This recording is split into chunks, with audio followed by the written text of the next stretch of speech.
Shalom dan salam sehat untuk kita semua. Saudara-saudara, kita semua ingin sehat bukan? Kita semua bukan hanya ingin sehat secara fisik, tetapi juga kita ingin sehat juga secara rohani.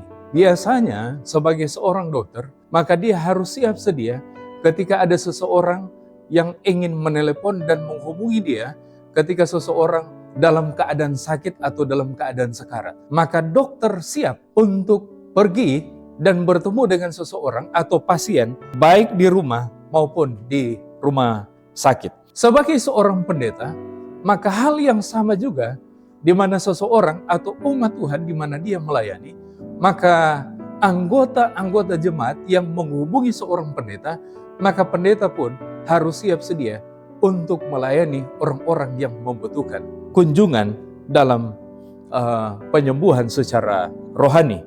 Maka sebagai seorang pendeta maupun sebagai seorang dokter, maka ini adalah panggilan dalam pekerjaan pelayanan yang luar biasa, sama oleh karena hati Tuhan yang penuh kasih, yang telah memberikan tugas pekerjaan pelayanan kepada dokter maupun kepada seorang pendeta.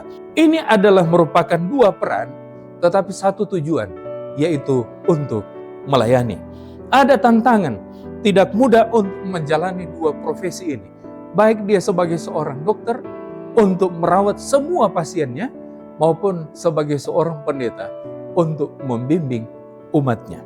Dikatakan melayani sebagai pendeta dan sebagai dokter adalah anugerah sekaligus tanggung jawab yang besar.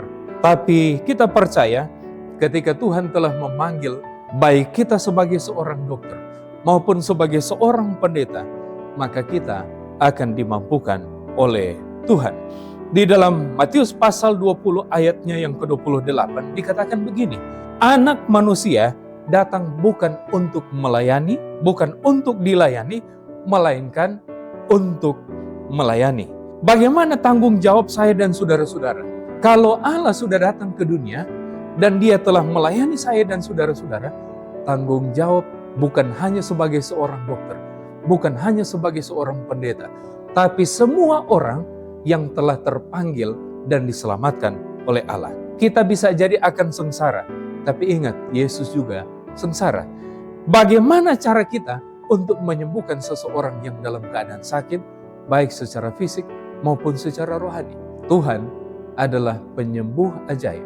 Tuhan adalah sumber pemulihan, dan Tuhan juga adalah sumber keselamatan bagi saya dan saudara-saudara. Tuhan akan memberkati kita semua.